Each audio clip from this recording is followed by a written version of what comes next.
Bonsoir à tous et bienvenue sur Touche pas mon flic, mais aussi sur la chaîne d'Éric Zemmour. Et en l'occurrence, ce soir, je reçois Monsieur Éric Zemmour.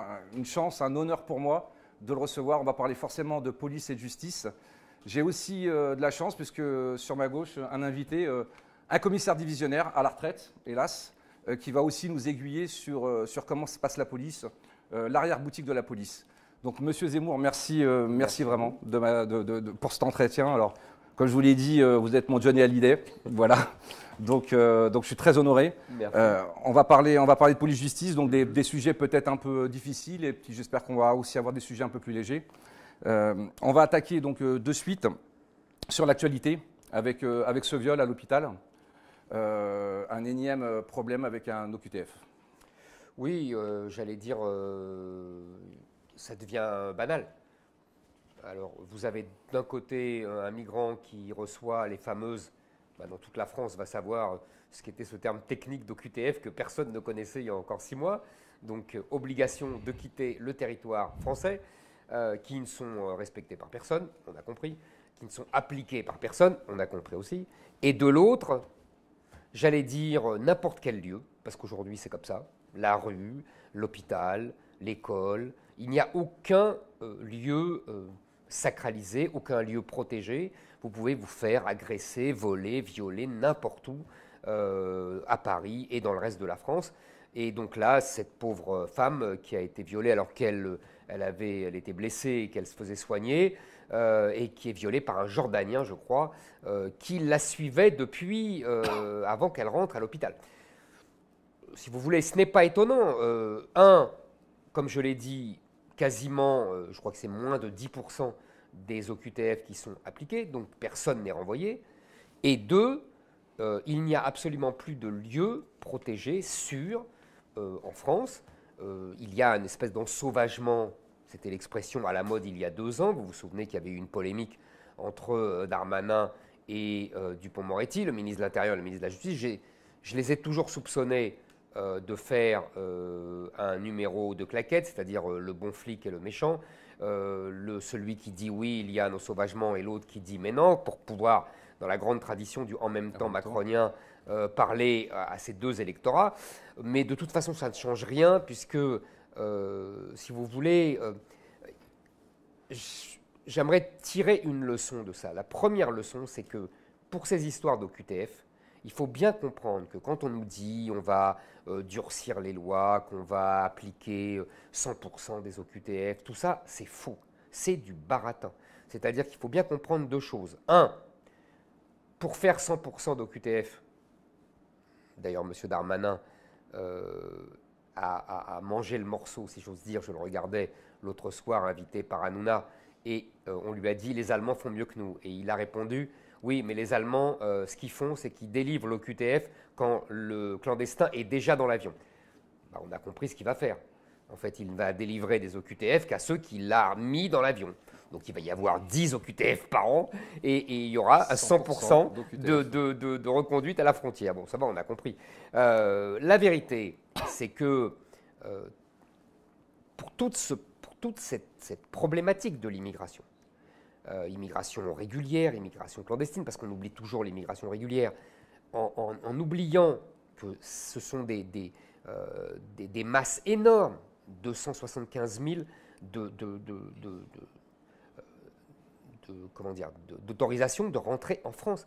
Et ce sont les réguliers qui attirent les clandestins, parce qu'évidemment, chacun se retrouve dans sa communauté, dans son pays d'origine, etc. Donc tout ça, c'est des problèmes liés. Et on ne peut régler cela que si on change, non pas des lois, mais le système. C'est-à-dire ce qu'on appelle, de manière complètement dévoyée d'ailleurs et dénaturée, l'état de droit. C'est-à-dire la possibilité pour les juges, petits et grands, de ne pas appliquer les lois et de faire ce qu'ils veulent. Je dis petits, vous avez affaire aux petits juges, sans mépris évidemment, je veux dire les juges de terrain, c'est-à-dire eux qui libèrent, comme on a vu pour l'Océan Viking, on va en parler, et de ce que j'appelle les grands juges, c'est-à-dire Conseil constitutionnel, Conseil d'État, qui eux appliquent des grands principes et qui vident les lois de ce qui ferait leur efficacité. Donc c'est ce système-là qu'il faut changer et le remplacer par un référendum sur l'immigration, ce que j'avais proposé, ce que je continue de proposer aujourd'hui. C'est la seule solution de faire des choses sérieuses. Le reste, c'est de l'agitation médiatique. M. Darmanin fait ça très bien, mais tout le monde voit à travers. Et quand vous me parlez des OQTF, moi j'ai une petite anecdote, je travaillais à la police aux frontières de Nice, et donc mes collègues ramenaient un Algérien sur une OQTF à Alger, sauf que le juge n'avait pas mis aussi comme sanction une interdiction de rentrer sur le territoire. Donc il est revenu. Donc il est revenu dans le même avion que mes collègues. Bon, ça se fait beaucoup moins d'après mes collègues, mais c'est des choses qui ont existé. Et au niveau des statistiques de renvoi à la frontière, moi il m'est déjà arrivé, quand j'étais à la police aux frontières près de Nice, de renvoyer 17 fois la même personne à Ventimille, et ça rentre dans les statistiques de personnes qui ont été expulsées. Bien sûr, comme ceux qui sont renvoyés de Mayotte, de tous ces... voilà, c'est très... Donc on grossit comme ça les statistiques. Il y a un autre sujet qui est l'ensauvagement. Parce qu'il faut quand même s'arrêter. Pourquoi, ce que tous les Français constatent, il y a cette explosion de la délinquance, je dirais depuis 30, depuis 40 ans. J'ai réfléchi un peu à tout ça parce que je pense que c'est un sujet majeur, évidemment, parce que ça touche tous les gens. Tout le monde a été agressé, ou le fils a été agressé, ou la fille a été violée, ou la grand-mère a été volée de façon brutale. On a des cas tous les jours. Et pour ces cas-là, c'est toujours les mêmes qui sont agressés, toujours les mêmes qui agressent. On sait très bien que 80-90% des délinquants sont issus soit de l'immigration, soit étrangers. Je le confirme. Moi, j'ai fait une vidéo et je vous le dis en tant que policier, 25 ans de terrain, 80-90% des gens que j'ai interpellés sont d'ethnie africaine ou nord-africaine. Et si on faisait juste le constat, et si on l'avait fait peut-être il y a 30 ans, peut-être qu'on aurait pu ramener dans le droit chemin ces gamins qui ne se sentent pas français. Et nous, on est sur les bancs de garde à vue. Vous savez, oui, je déteste, je crache sur la France, je ne suis pas français, je ne me sens pas français. Et si on avait fait ce diagnostic bien plus tôt, et vous le faisiez déjà il y a 20 ou 30 ans. Il y a 10 ans, j'ai été condamné déjà pour ça, pour avoir dit la même chose. Moi, j'ai fait l'anguille, c'est 90% parce que c'est du réel. Et c'est vrai que si on veut vraiment trouver des solutions, il faudrait peut-être poser tout simplement le bon diagnostic. Exactement. Et justement, le bon diagnostic, si vous voulez, il faut absolument le poser. Et à partir de là, à partir du moment où on accepte la réalité, il faut comprendre. Je crois qu'il y a plusieurs couches d'analyse. La première couche, je pense que il y a toute une littérature sociologique là-dessus, américaine, depuis les années 40, 50, qui explique très bien que plus une société est hétérogène ethniquement, plus elle est violente. En gros, on n'attaque pas quelqu'un de sa communauté. Ou plutôt, pour être tout à fait honnête, on attaque moins. Ça ne veut pas dire qu'il n'y a pas de violence dans une société homogène. La société japonaise, il y a des voleurs, il y a des assassins, mais beaucoup moins. C'était comme ça en Suède, par exemple. Ils étaient tous plus ou moins de la même famille, ils avaient tous plus ou moins le même nom, avant justement l'irruption d'une immigration folle, et on a vu le résultat. La deuxième grille de lecture, la couche de lecture, c'est un auteur suédois qui nous le donne, qui est très intéressant, qui s'appelle Gunnar Henson, et qui a étudié ce qu'il appelait un indice de belligérance, c'est-à-dire que à chaque fois que dans une société, il y a une part importante de jeunes, et en particulier de jeunes hommes, il y a plus de violence. On peut le constater historiquement. Si vous voulez, la grande période de la Révolution française et des guerres de Napoléon, c'est une génération très nombreuse sous Louis XV, 20 ans ou 25 ans plus tôt. Pareil pour les Allemands, on a tous en mémoire les 2 guerres mondiales qu'ils ont déclenchées. Il y a une énorme augmentation démographique à la fin du XIXe siècle qui va provoquer cette violence. Mais on pourrait l'analyser et le constater aujourd'hui. Il y a eu ça au Liban, il y a eu ça au Rwanda, il y a eu ça au Kosovo. Vous voyez, à chaque fois que vous voyez une zone avec une explosion de violence, toute l'Afrique aujourd'hui en vérité, vous pouvez être sûr qu'il y a cet indice de belligérance de Gunnar Henson. Et puis, troisième, et là on arrive à vos jeunes qui vous disent « je déteste la France, je crache sur la France ». Troisième couche d'analyse, c'est historique. C'est-à-dire qu'on a fait venir des gens qu'on avait colonisés et qui venaient de se décoloniser. Donc plus ou moins dans la violence, dans la rancœur, dans la détestation du colonisateur. Et on les a fait venir et on n'a pas compris que les enfants ou les petits-enfants de ces gens qu'on avait colonisés voudraient prendre leur revanche historique, consciemment ou inconsciemment. Moi, je me souviens d'avoir croisé un jeune Marocain il y a quelques années dans la rue qui m'a dit comme ça de but en blanc, vous êtes venu chez nous, vous nous avez volé, ben, maintenant c'est notre tour. Et on ne vous prendra pas avec les armes. Moi, j'ai entendu quand je faisais du foot, on vous prendra votre pays par le ventre. Moi, c'est l'expression que j'ai eue. Alors, et quatrième couche, et j'ai fini, je dirais, il y a certainement une couche culturelle qui est le vieux conflit millénaire entre l'islam et la chrétienté. Vieux conflit qui a occupé l'histoire depuis 1000 ans et qui, contrairement à ce qu'on dit, n'est pas fini. N'est pas fini historiquement. Ces 4 couches, vous voyez, se cumulent pour donner, d'après moi, cette explosion de violence que nous vivons aujourd'hui. Je voulais en venir avec Maurice Signoli, qui est un peu plus ancien, on parlait de la fin du 19e. Donc... Moi, je viens de sortir de mon sarcophage. Voilà.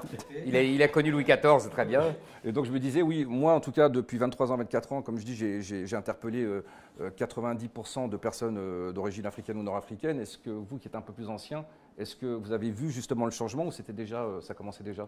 Alors, en écoutant M. Zemmour, là, il y a une pensée de Platon qui m'est revenue à l'esprit. Il n'est pas donné à tout le monde d'apercevoir le mal dans son commencement. C'est le privilège des profonds politiques. Alors, il me semble que ça remonte à 2500 ans. Et donc, déjà à l'époque, discerner les bons politiques, on avait un mal de chien. Mais, donc, comme je disais, moi je suis sorti de mon sarcophage de retraité pour venir à l'invitation de Bruno Attal, que je considère comme quelqu'un d'assez exceptionnel d'ailleurs, parce que aussi incroyable que ça puisse paraître, il passe souvent son temps à l'IGPN, à l'IGS, alors qu'en réalité il est d'une rare loyauté envers l'institution. C'est-à-dire qu'il est d'une rare loyauté envers l'institution et la mission policière. Alors, je voudrais pas... Je voudrais pas m'égarer non plus dans toutes sortes de citations. C'est la première fois qu'un commissaire me dit du bien de moi. Donc. Je voudrais pas m'égarer non plus, vous égarer dans d'autres citations, mais je crois que c'est encore Platon qui faisait dire à Socrate, apprendre, c'est se ressouvenir de ce qu'on a oublié. Donc, je vais venir ce soir pour vous dire ce que vous avez oublié. Moi, je suis rentré dans la police en 1974 par romantisme. C'est-à-dire que la société était tellement apaisée que la délinquance était marginale. Il y avait des truands sympathiques. Donc l'engagement policier, c'était un engagement. Notre quotidien était l'extraordinaire des autres. C'était ce qui faisait tout le charme de la police, du gardien de la paix au commissaire de police de la brigade criminelle. Et donc moi j'ai été beaucoup en police judiciaire et c'était un ravissement, quoi. On était en pleine procédure inquisitoriale. On n'avait pas connu encore toutes ces réformes multiples du code de procédure pénale, du code pénal, qui, au nom d'avancées sociétales disruptives, a créé un véritable chaos. Parce qu'aujourd'hui, je vais encore citer quelqu'un. Camus, dans Les Justes, disait le policier est au centre des choses. Hein, il faisait dire ça au maréchal Skouratov. Aujourd'hui, le policier, il est au centre d'un chaos dont il n'est pas responsable du tout et que pourtant on le rend seul comptable. Donc moi j'ai vu cette évolution. Hein. En l'espace de 40 ans, j'ai vu cette évolution d'abord du code de procédure pénale, du code pénal, mais également de la disparition de l'expiation de la faute. De la disparition de la culpabilité. Pour résumer un peu, je citerai cette anecdote d'un psychiatre qui, voyant une personne agressée qui gît sur le sol, s'approche de la personne et dit celui qui a fait ça a vraiment besoin d'aide. Donc on en est arrivé à cette situation-là, et par ruissellement, la procédure inquisitoriale a disparu. Les pouvoirs de police judiciaire, en l'occurrence, ont totalement disparu. Et surtout, ce que j'ai pu voir, moi, au cours de ces 40 années, c'est l'irresponsabilité politique. Puisque vous mettiez tout à l'heure l'accent sur la disposition de la justice, mais n'oublions pas que la justice applique des lois. C'est-à-dire que c'est la bouche de la loi, hein, comme disait Montesquieu. Et en réalité, le législateur a une part de responsabilité énorme. C'est-à-dire qu'au fur et à mesure des mois, des années, on voyait le code de procédure pénale. Aujourd'hui, vous vous rendez compte que même lors d'une garde à vue, il va y avoir la présence de l'avocat. On a multiplié le contradictoire. On en arrive aujourd'hui à une véritable pitrerie. C'est-à-dire que là où avant un simple gardien de la paix avait un statut d'autorité, Sa simple fonction faisait qu'il avait un véritable statut d'autorité. Aujourd'hui, tout ça a complètement disparu. Et comme en plus, on est dans un monde où le virtuel a pris le pas sur la profondeur, hein, l'image a pris le pas sur la réflexion, eh bien, les gardiens de la paix, avec ces fameux smartphones, là, moi je suis de la génération des cabines téléphoniques, donc j'ai encore un peu de mal, mais sont tout le temps la proie de la vindicte populaire, médiatique, etc., alors qu'ils ne font qu'œuvrer au bien commun. Et vous avez tout à fait raison, changement de loi, changement de législation, avec ce mélange dramatique, parce qu'en France c'est la spécialité, on fait les choses à moitié, entre procédure inquisitoriale et procédure anglo-saxonne à l'américaine, et on a mélangé les deux, sous pression de l'Europe, et on a gardé un bout de l'inquisitoriale et on a mis un bout de la procédure à l'anglo-saxonne. Parce que ça, c'est une catastrophe. Oui. On a les inconvénients des deux. Exactement. Et deuxièmement... Au bénéfice des délinquants. Hein, exactement. Et deuxièmement, l'élément majeur aussi, l'éléphant dans la pièce, c'est le changement de population. Oui. À partir du moment où il y a un changement de population, il y a un changement de délinquance. Moi, je recommande à tout le monde d'aller voir les films de gangsters des années 60-70 et de voir les films d'aujourd'hui. Tout est dit sur le changement de population que, par ailleurs, dans le débat médiatique et politique, on ne veut pas avouer. On commence. Maintenant, aujourd'hui, on commence à se dire le grand remplacement, on disait ça il y a 5 ans. Le grand remplacement, il n'y a que moi qui l'utilise. Hein. Oui, non, mais aujourd'hui, c'est repris et je crois que c'est 65% des Français. Ah oui, les Français, mais pas dans la classe politico-médiatique. Comme vous le remarquez, je ne suis pas Jean-Pierre Foucault et donc j'aurai peut-être du mal à animer ce débat, mais finalement, il s'anime tout seul parce qu'on a des gens qui savent de quoi ils parlent. Je voulais parler justement, aujourd'hui on arrive au bout du bout avec les citoyens qui veulent se défendre eux-mêmes. Et finalement c'est le cheminement qui devait arriver, c'est-à-dire quand on voit que la police ou la justice ne fait plus rien, ne fait plus rien, ne peut plus rien faire, les gens s'arment. On a vu ça à Stalingrad, on a vu ça avec la personne, je ne sais pas si vous avez entendu parler de ce père de famille dont la gamine a été agressée sexuellement. Et moi mes collègues me le disent aujourd'hui qu'il y a de plus en plus de gens qui veulent s'armer, le fameux Daniel Guichard qui veut s'armer aussi ou des choses comme ça. Vous savez, là on peut revenir... Monsieur Signolet revenait à Platon, on peut revenir à l'origine des sociétés. L'origine des sociétés, qu'est-ce que c'est? On a appris ça jadis à l'école, c'est-à-dire que les gens au début se défendaient les uns contre les autres, défendaient leur famille, leur tribu, etc. Et que la grande révolution, c'est l'État qui a dit « moi je vous protège et en échange, vous cessez de vous défendre les uns les autres » et selon l'expression consacrée, l'État a le monopole de la violence légitime. Et c'est ça le soubassement philosophique de nos sociétés et de l'invention de l'État. Hobbes explique ça très bien. Au départ, il y avait la guerre de tous contre tous, et puis les hommes acceptent d'aliéner leur liberté de se défendre parce qu'il y a un État qui leur garantit leur sécurité collective. À partir du moment où l'État renonce à ce rôle, pour des raisons d'ailleurs que vous avez un peu ébauchées, c'est-à-dire les droits des assassins et des coupables supérieurs aux droits des victimes, l'espèce de délire identitaire et individualiste où chacun veut assumer sa propre souveraineté. Donc l'État renonce. Donc, évidemment, on revient à l'origine de nos sociétés, à l'origine de l'État. Si l'État renonce à ce qui fait sa légitimité, chacun reprend ses billes, j'allais dire. Et donc, chacun revient à la société d'avant l'État, il y a des milliers d'années, c'est-à-dire où chacun se défend contre les méchants.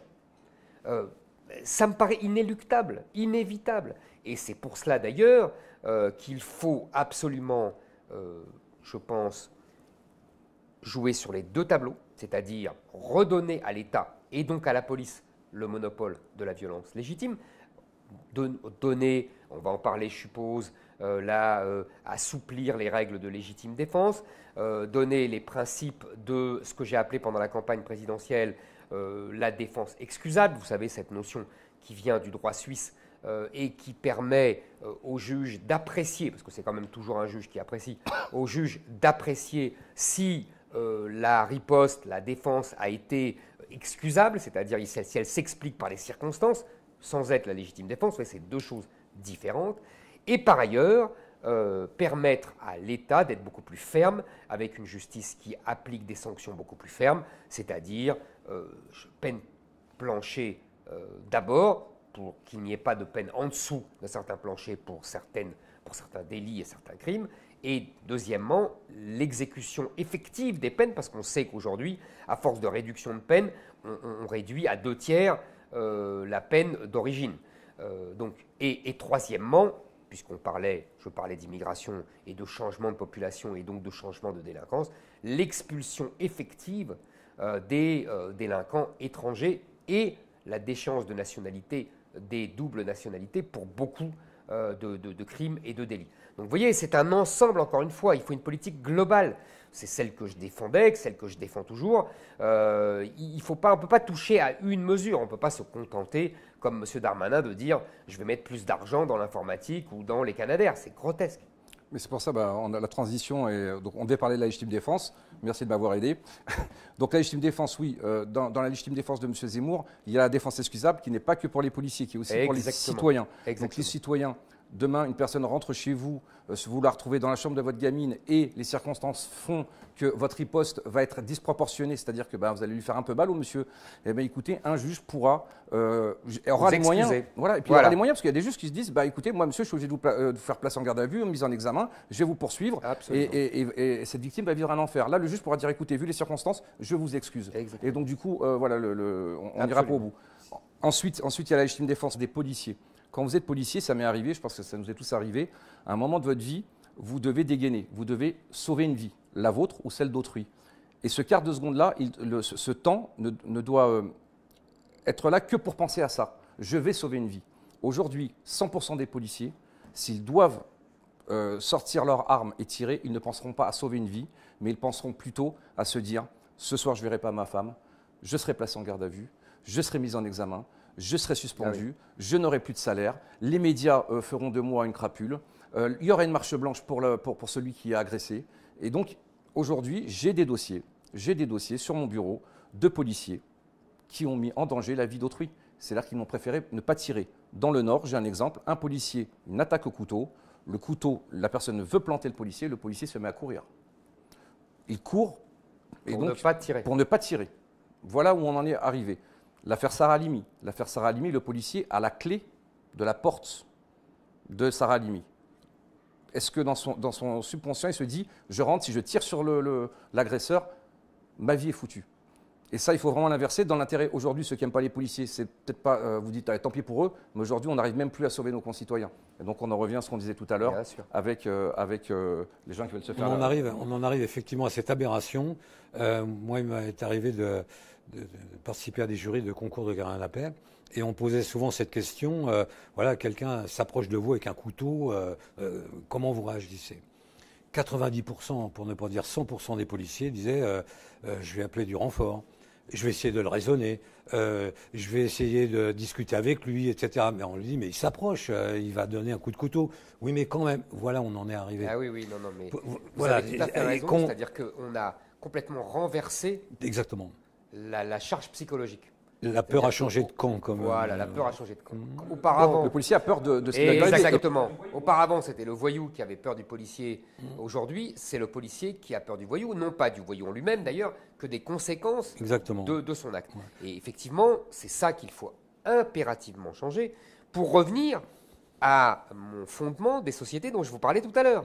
Si c'est la police qui a le monopole de la violence légitime, c'est le policier qui doit être sûr de lui. Et c'est le voyou qui doit savoir qu'il transgresse une règle. Aujourd'hui, comme c'est le voyou qui a en vérité le monopole de la violence légitime, évidemment, c'est le policier qui se pose des tas de questions. Et s'il se pose des tas de questions, vous savez, c'est comme au tennis. J'ai remarqué quelque chose au tennis. Quand on va taper une balle, si jamais on change d'avis au moment, c'est-à-dire qu'on voulait la taper à droite et qu'on voulait la taper, et qu'au dernier moment on change d'avis et on la tape à gauche, la balle est morte. Ou elle va dans le filet, ou elle va dehors. Mais donc, j'imagine... Et compte en plus qu'on doit carrément penser à la proportionnalité. J'ai 3 individus qui arrivent vers moi qui veulent en découdre. C'est arrivé dans le 95. Ils étaient à 2 contre 2, pardon. Ils ont réussi à mettre KO les 2 policiers. Ils ont pris leur arme et leur ont tiré dessus. Pourtant, il n'y a pas de proportionnalité. Comment on fait avec la proportionnalité ? C'est trop flou, la proportionnalité. Non, et alors, je ne veux même pas vous parler de l'absolue nécessité. C'est-à-dire le juge de Lille et le juge de Marseille n'auront certainement pas la même vision. Conception de la. Voilà. Donc voilà, c'est vraiment très flou, quoi. Mais au travers de toutes ces anecdotes, on pourrait en citer des centaines comme ça. C'est bien la démonstration de la responsabilité du politique quand même. Parce que depuis des décennies, et même la dernière loi, la LOPMI en est la démonstration, on a donné une apparence d'autorité aux fonctionnaires de police. Alors qu'en fin de compte, on avait besoin d'une structuration d'autorité. Vous voyez ? Et le problème, c'est que ce délitement des lois, ce désengagement de l'État, on voit bien que depuis des décennies, on voit bien la multiplication des polices municipales, des sociétés de sécurité privées, etc. On voit bien que l'État se désengage. La nature a horreur du vide. Voilà. Et on voit bien que l'État se désengage de sa mission régalienne de sécurité. Et donc, ça met en évidence sa responsabilité totale et entière. Voilà. Vous avez tout à fait raison, mais c'est encore une fois une évolution, j'allais dire, politique au sens noble du terme, et sociologique et intellectuelle. C'est-à-dire que comme depuis 40 ans, 50 ans, on privilégie le coupable sur la victime, on privilégie le délinquant sur l'État. Vous savez, c'est la fameuse harangue de Baudot, Baudot, c'était un jeune étudiant du syndicat de la magistrature dans les années 70, même 60, 68, 69, qui avait écrit la harangue de Baudot, et il disait aux futurs magistrats qu'il fallait choisir toujours le délinquant contre la victime, la femme contre le mari, l'enfant contre le père, l'étranger contre le français, etc. etc. Et c'est l'esprit du syndicat de la magistrature. Alors on me répond toujours que le syndicat de la magistrature est minoritaire au sein de la magistrature, c'est tout à fait juste, mais son idéologie, sa mentalité a petit à petit gagné tout le corps de la magistrature. Alors, évidemment, il y en a qui résistent, vous avez tout à fait raison. J'en ai vu d'ailleurs pendant la campagne qui sont venus me parler, c'était très intéressant, et qui m'ont dit, à juste titre, nous, en tout cas, nous appliquons la loi, et c'est le politique, M. Signolet a tout à fait raison, qui est responsable des lois qu'il fait voter, et que nous devons appliquer. Disons qu'il y a les deux. Et l'un s'ajoute à l'autre pour la plus grande désolation, et des policiers et des citoyens. Mais quand vous avez à la tête du ministère de la Justice, le garde des Sceaux, un ministre qui, avant d'être ministre, dénonçait la morgue des juges, disait qu'il n'y avait pas d'équidistance entre l'auteur et la victime, que l'émotion emportait tout. Voilà, on en est, quoi. Donc, on va avoir politiquement un chemin très long à parcourir. Je m'en suis rendu compte. Voilà, ne serait-ce que pour conquérir également l'esprit des Français, parce qu'il faut les éclairer de plus en plus. Absolument. Parce ils ont été bernés, bercés, leurrés. La sémantique l'a emporté sur le profond. Et même l'homme ordinaire, aujourd'hui, a des doutes. Des mauvais réflexes. Voilà, exactement. Je peux même vous donner un petit exemple. Vous savez, normalement, les statistiques ethniques sont interdites en France. Et pourtant, vous avez le CNRS et les défenseurs de droit qui ont fait une étude de statistiques ethniques en disant que vous aviez 20 fois plus de chances d'être contrôlé quand vous étiez africain ou nord-africain. Donc, du coup, j'ai travaillé le dossier, j'ai appelé le défenseur des droits, il n'a pas voulu me répondre. Et finalement, j'ai eu l'information. Devinez où ils ont fait leur étude, le défenseur des droits? À la Gare du Nord et à Châtelet. Voilà, donc déjà, on voit déjà l'objectivité de l'étude. Et M. Macron a repris chez Brut cette étude. Hein. Et donc, je me suis dit, mais comment avez-vous fait? Vous avez suivi discrètement les policiers pour savoir qui contrôlait? Et il me dit, oui. Je lui dis, mais c'était avant ou après infraction? Parce qu'en gros, les policiers contrôlaient suite à une infraction, en général des gens qui sautent le tripode. Et donc, du coup, on leur a fait dire, à cette étude, regardez, ils contrôlent 10 fois plus de Noirs et d'Arabes. Désolé, c'était après infraction. Donc pour vous dire, voilà, nos adversaires, comme les violences policières, qui est la sémantique violence policière. Moi j'ai été violent 100 fois dans ma carrière, mais c'était légitime. C'est ce que j'allais dire. J'ai souvent dit ça pendant la campagne présidentielle. Il n'y a pas de violence policière. Puisqu'on en revient à mon histoire de violence légitime, si l'État a la police légitime, à la violence, l'exercice de la violence légitime, là, il ne peut pas y avoir de violence policière. C'est un oxymore, ça n'existe pas. Ou alors, mais c'est bien le but sémantique recherché, on délégitime la police et derrière, on délégitime l'État. Et d'ailleurs, derrière, puisque vu la population qui est en jeu, on délégitime la France. C'est tout un jeu comme ça de quilles qui est volontairement mis en branle par les gens de la France insoumise et tous ces gens d'extrême gauche. Ben, comme la présomption d'innocence, il y a une question d'un policier qui vous pose la question, comment se fait-il que nous, policiers, on ne bénéficie pas de la présomption d'innocence? On peut, pour preuve, vous tapez affaires éclairs sur Google, vous ne verrez jamais le mot présumé pour les policiers. Affaire Théo, c'est pareil. Et tout ça, comme vous le dites, c'est l'extrême gauche qui... Bien sûr. Vous savez, quand on a une gauche et une extrême gauche qui tiennent l'école, l'université, les médias, le cinéma, la publicité, la télévision, il y a les séries Netflix, Walt Disney. Là, vous avez un tapis, si vous voulez, ce que j'ai appelé le grand endoctrinement. Et donc, évidemment, que la police, je vous dis, est la première cible de cette machine de grand endoctrinement, tout simplement parce que, je vous répète, la police incarne l'État et l'État incarne la France. Et donc, il faut absolument, pour atteindre la France, il faut d'abord dégommer la police. C'est ce qui est fait depuis 20 ans, 30 ans, 40 ans. Et si vous voyez les journaux d'extrême gauche, je vais vous faire une petite révélation. On pense que les journaux d'extrême gauche, comment font des investigations extraordinaires. Je vais vous dire ce qui se passe aujourd'hui en France, et j'ai 50 affaires. Le voyou, qui va se plaindre de violences policières, va contacter l'Outsider, Mediapart ou Libé, et va leur donner le dossier. Quid du secret de l'instruction? Le grand journaliste prend le dossier, prend les bonnes feuilles qui l'intéressent, et le policier se retrouve sans débat contradictoire, épinglé par la presse. Voilà, épinglé par la presse. Donc, quid du secret d'instruction, quid de la présomption d'innocence, et le policier se trouve encore désarmé face à... Parce que, et M. Signolet a raison, parce qu'il n'y a pas le politique pour le soutenir. Vous vous souvenez, on en plaisantait avant l'émission, de Charles Pasqua, qui justement, lui, quand il était ministre de l'Intérieur en 1986, disait toujours que, et puis en 1993, disait toujours qu'avec lui, les policiers seraient toujours soutenus. Ça a l'air de rien, ça a l'air des tartarinades, mais en vérité, ça change, je pense, une ambiance. Mais il le faisait. Bien sûr. Il ne disait pas « je vais vous soutenir ». Dans l'affaire de Human Bomb, souvenez-vous, où Nicolas Sarkozy. Ouais, c'est Nicolas Sarkozy qui était parti chercher des petits-enfants. Le gamin, ouais. Voilà, le gamin. Et donc les policiers ont tiré. Vous savez qu'il y a eu un procès derrière. Ouais. Ah oui, il y a eu un procès derrière. C'était le RAID, je crois, ou le GIPN, je ne sais plus à l'époque. Et donc on reprochait aux policiers d'avoir tué l'individu qui avait une ceinture d'explosifs avec des enfants dans une maternelle et qui tenait le bouton. Voilà, et ils ont quand même été poursuivis. Parce que Libération s'était rendu compte que ce même fonctionnaire, que je connais très bien, quelque temps auparavant, était déjà intervenu sur une affaire de prise d'otage et avait également tiré. Et donc ils avaient dit c'est un tueur potentiel. Bien, le RAID, c'est son boulot quand même. Voilà, exactement. on en est là. Le problème, c'est l'image également. Aujourd'hui, l'image est tellement omniprésente. Chaque intervention de police policière est filmée et par définition, elle est arbitraire. C'est-à-dire qu'à par définition, à partir du moment où le policier vous met à terre, vous met les pinces, etc. Et je peux vous dire qu'on peut faire dire ce qu'on veut aux images. Ah oui, tout à fait. Vous êtes le premier, et ça, je vous en serai toujours reconnaissant. Regardez, tapez tous sur Google, mais le premier qui a débusqué l'affaire Éclair, c'est pas moi, c'est M. Zemmour. Je me souviens. Qu'est-ce que vous êtes pris l'info, exactement. Qu'est-ce que vous êtes pris en disant oh là là, mais c'est louche, je vois pas 3 policiers se lever le matin et aller. Et finalement, le montage, voilà, est une évidence. Aujourd'hui, j'espère que les policiers. Mais vous savez, vous avez raison, il faut le dire. Parce que ce n'est pas une évidence pour tout le monde. Il reste quelque chose dans la tête des gens que ce sont les policiers qui sont coupables, etc.